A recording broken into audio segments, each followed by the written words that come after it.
Darry Fraser writes best-selling, empowering feminist historicals that put women back in the Australian story. Her latest book, her 12th novel, is called The Milliner of Bendigo. Welcome to the Joys of Binge Reading, the show for anyone who ever got to the end of a great book and wanted to read the next instalment. We interview successful series authors and recommend the best in mystery, suspense, historical and romance series, so you'll never be without a book you can't put down. You'll find this episode's show notes, a free ebook and lots more information at thejoysofbingereading.com. And now, here's our show. Hi there, I'm your host Jenny Wheeler, and today on the show, Darry talks about her fascination with the contribution women have made in every generation, whether recognised or not, and how in all of her books she somehow had the story sparked by a personal or family connection. Our giveaway this week is Winter Historical Romance, a library full of free historical romance books to download, including Captive Heart, book number 6 in my Of Gold and Blood series, a Hawaiian Christmas novella. And don't we all know it's time for Christmas novellas? You'll find the links to these books in the show notes for this episode on the website thejoysofbingereading.com. On a slightly more personal note, I'm thinking of running the show fortnightly rather than weekly next year to give myself more time to write and to save on some of the ongoing costs. But I'd like to hear your thoughts before making the change. Would you still support binge reading if it was fortnightly? Would you welcome the change because of life just getting so busy? Let me know your preferences at jenny@jennywheeler.biz, B-I-Z, and I'll report on the response next time. Enough of the housekeeping. Here's our guest this week, Darry Fraser. Hello there, Darry, and welcome to the show. It's great to have you with us. Oh, thank you, Jenny. Thanks so much for having me. Darry, you're a best-selling author. Some of your books have reached the top 100 in Australia, and you write empowering feminist adventures. That's the way you like to describe them. They're all historicals as well. So tell us, what do you like about writing feminist adventure stories? The first thing I hear quite a lot, especially when I'm doing library talks or bookstore events or something, is, gee, all your leading ladies are well ahead of their time and so on and so forth. And I had to have a think about that and address that women back in the day were just like you and I are in our 21st century, except they had greater restrictions on what they were allowed to do by law or within the family or whatever. But I don't believe that too many women were just wimps. I think they had a strong personality as people you might meet today. But what fascinated me was how they maintained their own strength and their feminist. We're not talking feminazis here. We're talking feminist, being your own true self within the restrictions that they came across. And I think when you step back in time, which is basically what I do, and I love doing that, you find these people dotted throughout history because we don't often have a great glimpse of the ordinary person's day-to-day life. That glimpse of strength come through, and we're finding more and more stories about, let's say, Australian, New Zealand women who did their own thing within the confines of society's rules and regulations. And that's what fascinates me. Where do you look for those kinds of stories, or how do you find them? Because as we know, even the written record that women left behind is often less valued than the male record left behind. Yes, that's true. I think especially with those sorts of written records, you and I today might be able to read between the lines. They did have to be careful what they wrote, or certainly that's just it, what they wrote. We have digitised newspapers at Trove. It's called the National Library of Australia, digitises all our newspapers, and often I'll go to the classifieds or the little articles that the local papers might publish, and there'll be snippets of women's lives. They might be having a swipe at somebody. They might be interested in having a gentleman friend. There's all sorts of things that you can pick up in the tiny wee little bits of lives that were detailed or featured, if you like, in some of the newspapers. I don't know if you have that sort of thing in New Zealand, but it's an invaluable resource over here. And the other thing I think is that because I'm tuned in to this sort of thing, I can see it quite clearly wherever I might go. So if I'm in a bookstore or at another author's talk or listening to a podcast or something, there's just a little bit there I can drag out and tease into something that might be able to chase down. That's wonderful. Look, the latest book, the one that we're particularly focusing on today, is The Milliner of Bendigo, and it's your 12th book. So you've got a very good, strong backlist there. I wonder, how did you get started on this? And did you write historical fiction right from the beginning? Gee, how long have we got on that one? When I was quite a lot younger, I lived in Alice Springs in the centre of the country, and I had always grown up with stories read to me by my mum. And then when TV arrived, we were inundated with historical Western serials and things like that. And even as a young child, I thought, where are our stories? Where are our stories? I learned history at school, which was mind-numbingly boring Australian history at school. And I thought, there's no excitement here. Where's the excitement? Anyway, I had lived for 5 years on the Murray River in a town called Swan Hill, and the river just fascinated me. So by the time I was old enough to travel on my own, got to Alice Springs, I thought, I may as well do the thing that I've always wanted to do. I'm getting on. Anyhow, I wrote the greatest novel ever known to man at that time, only to have a bit of a knock, or quite a hefty knock. I felt I had to put that manuscript away in the undies drawer for quite a long time. And in 2016, I thought, you know what?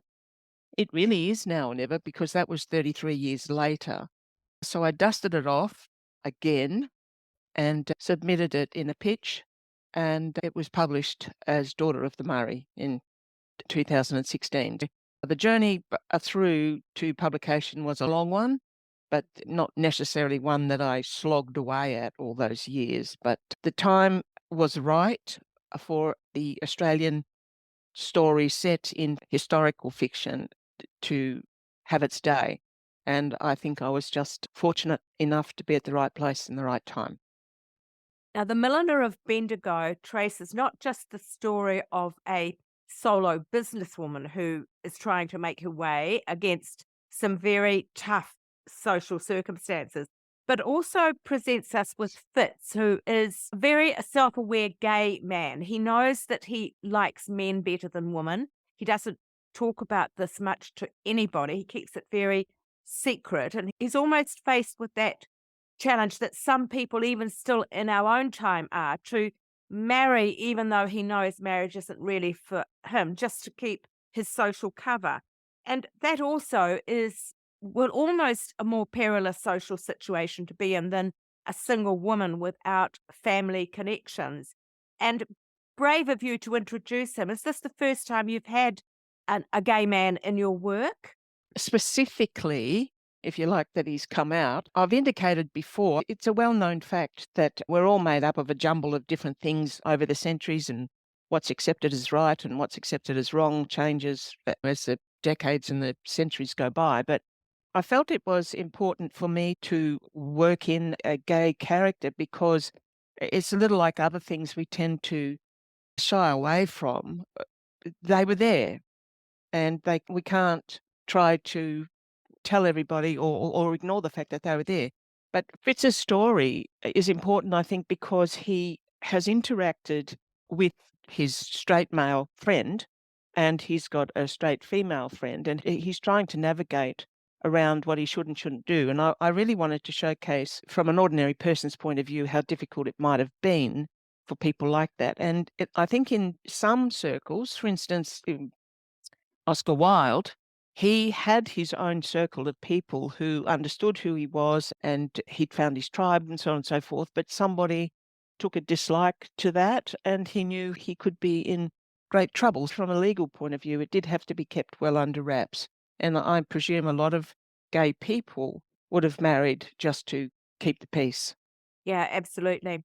I've seen recent movies set in Asia and China and places like that, where in those cultures it still is very much something that people will conceal because of social shame.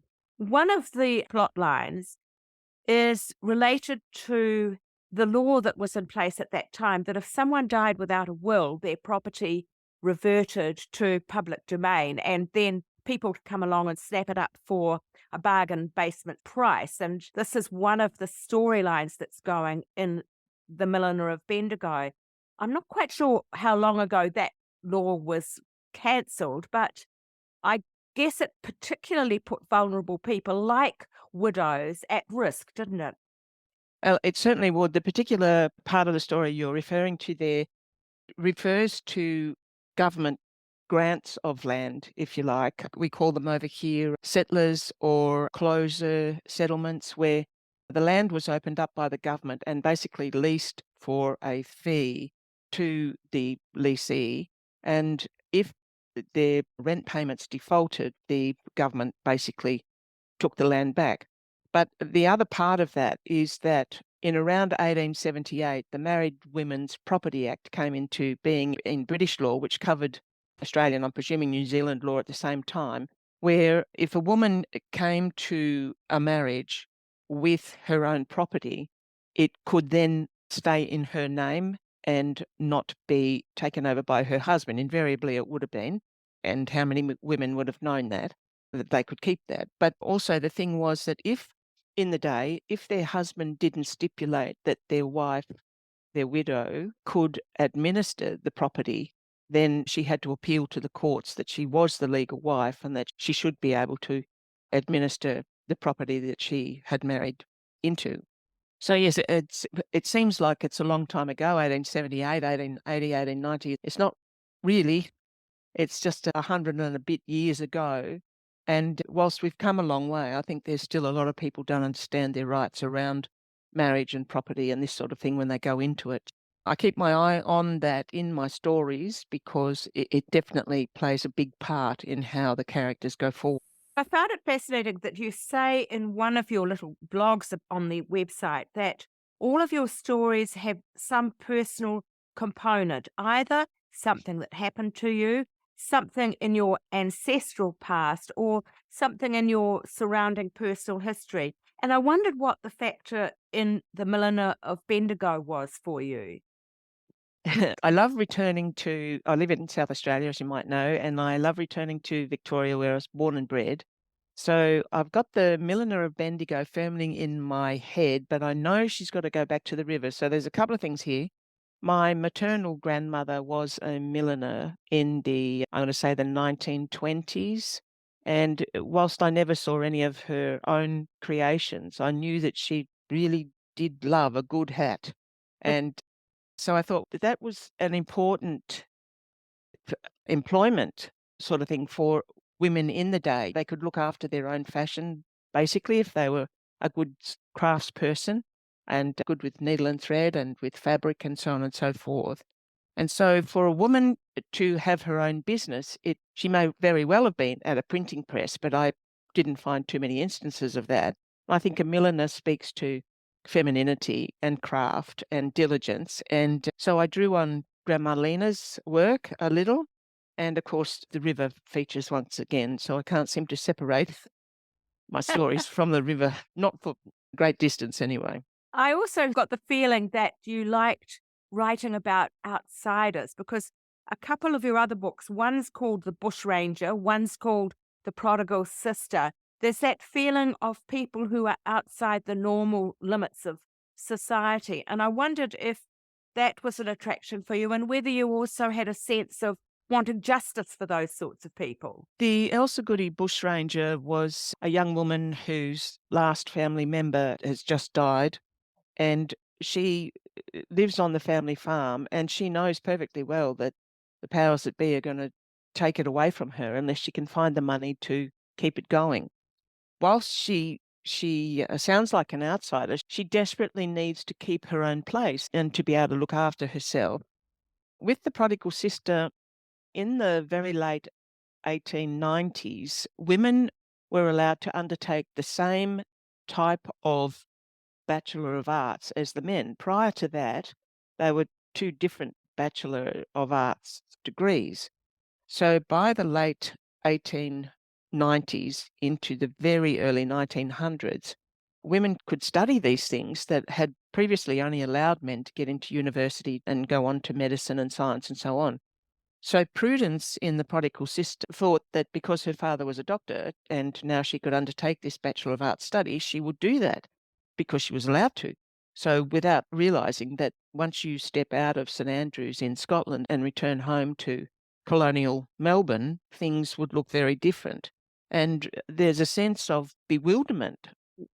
Why is it only my gender that precludes me from doing these things? As far as outsiders go, I think it's for me, it's a case of why not? Why can't I? And I guess in my own life, I have experienced that sort of thing. Now, I must admit, I was never brought up with the idea that I couldn't or shouldn't. And so when things occurred to me, I always questioned it. And I guess that's how I approached those two stories. The prodigal sister, did you see examples at that time of women who trained in Edinburgh and then came back to Australia and found it very hard to fit in? Was there a basis of a story there that you read about somewhere? Only the fact that women had been trying to get into universities in Melbourne, in particularly Melbourne, for some time, and that the very few of them who went for it, so to speak, indicated that there would have been pressure not to do that. And of course, if you wanted to study and you were one-eyed about it, it was very difficult to do that as a married woman because babies might very well pop out every year, and that wasn't going to work. Women were pressured to stay away, and if they weren't pressured to stay away, they generally found themselves remaining unmarried, which they may very well have preferred.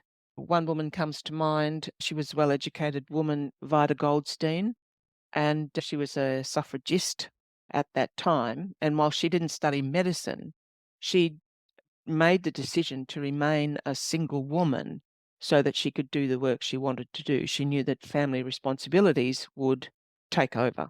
So it was a juggling act, and you had to be very determined to get through in a man's world, if you like. Yes.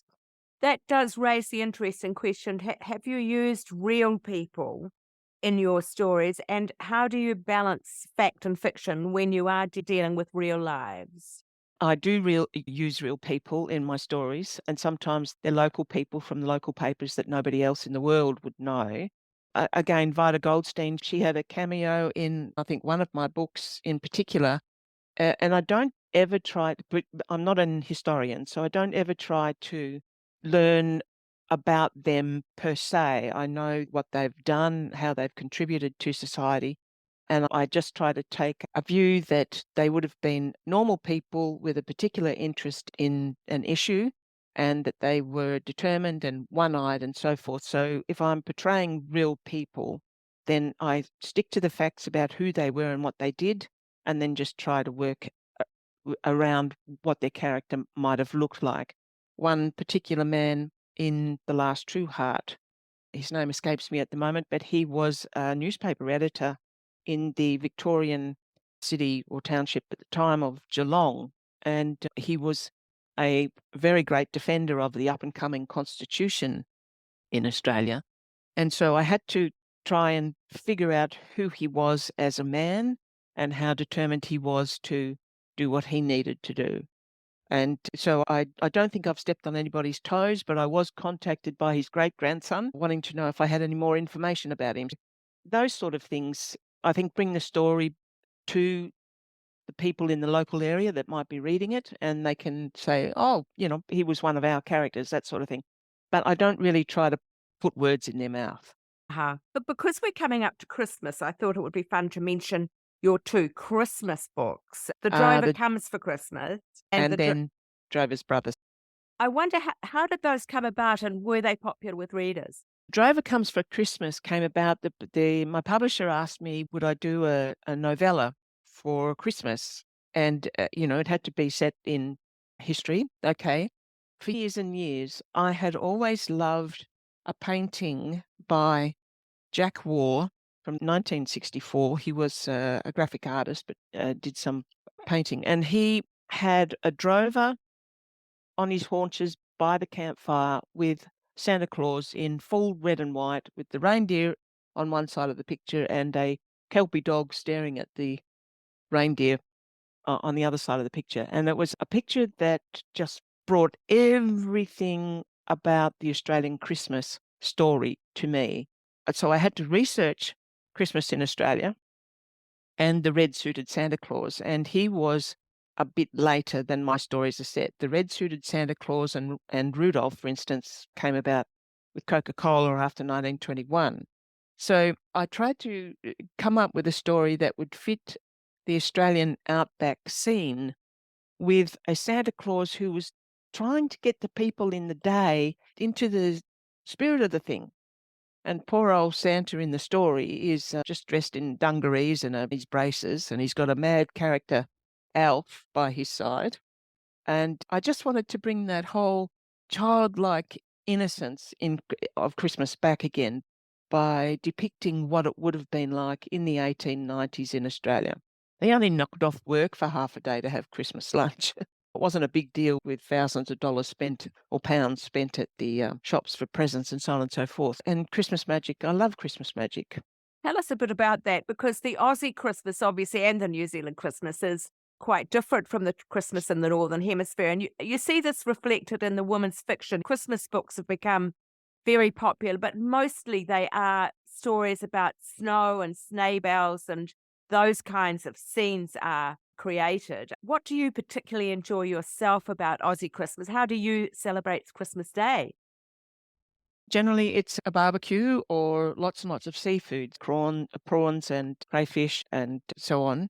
And it's generally especially if in my situation, you could have a quote unquote orphans Christmas where a group of friends who don't have family around get together and it's a shared meal. Someone will bring the trifle, someone will bring the salad, someone will bring the prawns or whatever it might be. And it's generally a wee glass of champagne just as everyone arrives, and then mostly a big snooze in the afternoon before everyone goes home. That painting that you were mentioning, just reverting to that for a moment, I think you mentioned somewhere that it ended up on an Arnott's biscuit tin, didn't it? And That's you have a picture of it somewhere, and it is the most marvelously nostalgic kind of painting. And I thought to myself, I bet those biscuit tins, probably you only find them in second-hand shops these days. Would that be right?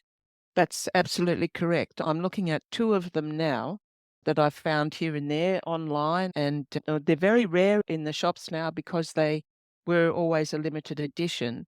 I did find a third one, which I made a prize for somebody on my Facebook page, and I still look at that and see something different in it every time. And you're right, it's quite nostalgic. And it's something that, gee, I would love to experience in the bush, sitting around the campfire and suddenly Santa appears. How good would that be? Look, just turning away from the books to talk about your wider career, if this one thing is the secret of your success in your creative career, what would it be? Oh, I guess that I'm a little bit one-eyed about what I do. And these days, because I took so long to get here, I'm sticking with it. But the other thing is, I have found that my stories relate more to the ordinary person who's just going about their lives doing ordinary things. And all facets of their lives are clearly important to them, as they are to you and me. And I think my stories must relate to the modern day reader somehow. And do you have any idea how that is? I was interested earlier when you said you felt you'd really arrived at the right time where people were ready to read Australian historical fiction. And there has been a terrific flowering of Australian historical fiction in the last decade, hasn't there? A lot of it written by women. That's right. I guess if we're talking vintage of the authors, when I was at school, as I previously mentioned, I wanted to study Australian history, but it was mind-numbing boring.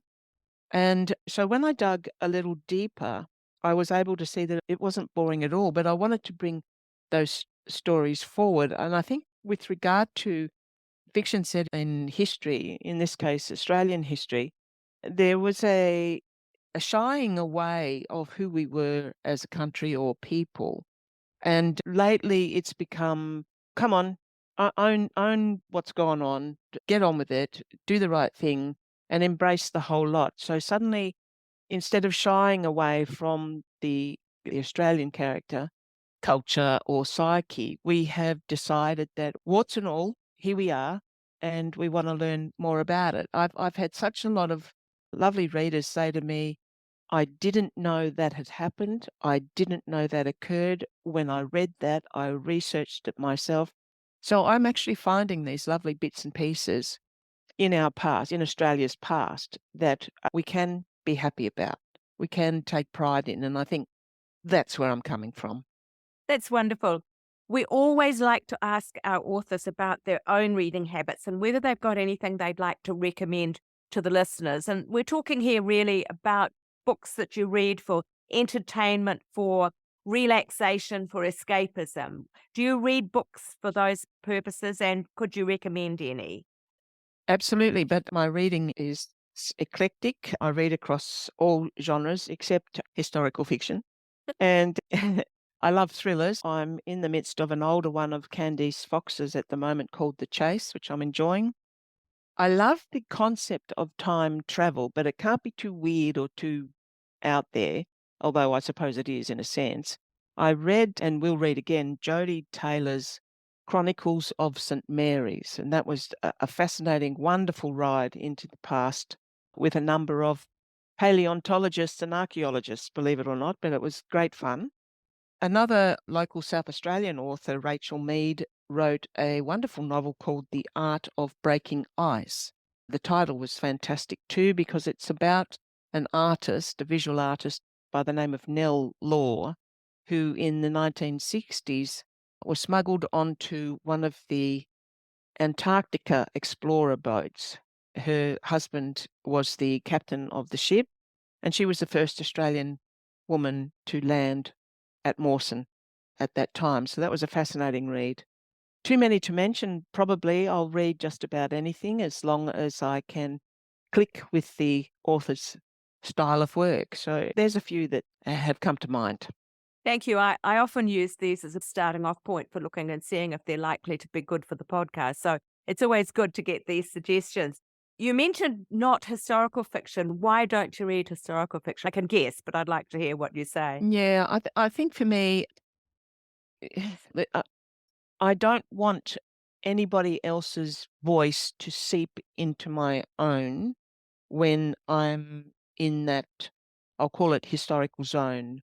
So if I've read, for instance, Kate Grenfell's A Room Made of Leaves, a wonderful book set much earlier in colonial Australia about Mrs. MacArthur, and certainly Kate Grenfell's style is far different to mine, but I was fascinated to see how she worked the story because she was one of the authors who indicated that when women wrote letters, there were hidden meanings between the Mhm, lines. mhm. But reading historical fiction, I might find a snippet in there that, oh, that looks nice, and then think, oops, that might be stepping on toes. So it's to do with being careful, and it's to do with keeping my authentic voice. And I'll talk about that in the third person, Darry Fraser's authentic story voice. Yeah. Yes. I can see that if you got a story idea from someone else, you might think, oh, maybe they want to write that story, that you feel as if you might be stealing some of their intellectual property almost. I guess in a sense, if I want to try and keep as unique a style and plot and setting and theme as I can, but I was contacted very recently by another author who said, oh, I want to do a series called The Daughters of a Such. And I thought, daughter is a very common word. We're all someone's daughter. It was to do with the river system in Australia. And I said, I don't have any property rights to those things, titles or rivers or anything else. Go for it. I think it's a case of just watching what you're doing and remaining authentic. What is next for Darry as author over the next 12 months? Looking at your future year, what have you got on your desk or what are you working on? I've probably got three. No, I haven't. I'm just looking at the date. I've got less than 2 weeks to submit next year's work, which was scheduled for 2025, but the publisher asked to bring that story forward. So that one's nearly done. That one, once again, is set on the river system to do with a major strike that occurred in the 1890s in the eastern states of Australia. And it sounds like it's very blokey, so I thought, if it's blokey, where do I find the women? That's what I did research for, and that was fascinating research. The book that will now come out, or hopefully 25, because we authors still have to submit our work before it's accepted by our publishers, is already done and finished, but of course I'll be able to revisit that and polish it up and re-edit before I submit it next November. And after that, not sure. Not sure. Gosh, you're working well ahead, aren't you? Yes, there was a time when I was contracted 2 books a year, but at that very same time, COVID struck and my contracts were reverted to single stories a year. So I did have that extra one up my sleeve going forward. And that's the Milliner of Bendigo, as a matter of fact. I'd love to do more a year, so possibly I'll look at doing more novella type work. Yes. Do you enjoy interacting with your readers, and where can they find you online? My website is a start, www.darryfraser.com. And then on Facebook, it's Darry Fraser Books. And I think there'd only be one Darry Fraser Books there. Might not be, but I think that's it. And on Instagram, Darry Fraser. And I'm more than happy to connect with readers, after all. They're the people I do all this for, and I'm loving it. And I love how I can connect with them on some level, whether it's where they live or what their grandma did or all sorts of things. And one of the highlights of last year's book, The Fourth White Woman, was 2 people from completely different areas of the country popped out of the woodwork, and it turns out we're third cousins, each of us. There's those lovely things, and they're the lovely connections from readers that are so special. So, yeah, I enjoy interacting. That's amazing, Darry. That really Mm. is. Look, thank you so much for giving us your time when you've got a deadline coming up. That's most selfless. Oh, no, that's called, what else can I do before I have to do this? But this has been absolutely lovely, Jenny. Thank you so much for having me. You're very welcome. Okay, lovely. Thanks so much. Bye Thank now. you. Bye. Next week on Binge Reading, Emily Bleeker and a US-based dual timeline story beginning in an Indiana prisoner of war camp during World War II. I've never really thought about the prisoners of war from Italy and Germany who ended up staying in America. And Emily has uncovered a fascinating story that originates there. That's next week on The Joys of Binge Reading. A little reminder, you can help defray the costs of putting on the show, now close to its 300th episode, by buying me a coffee at buymeacoffee.com/JennyWheelX. And leave us a review so others will find us too. That's it for today. See you next time and happy reading.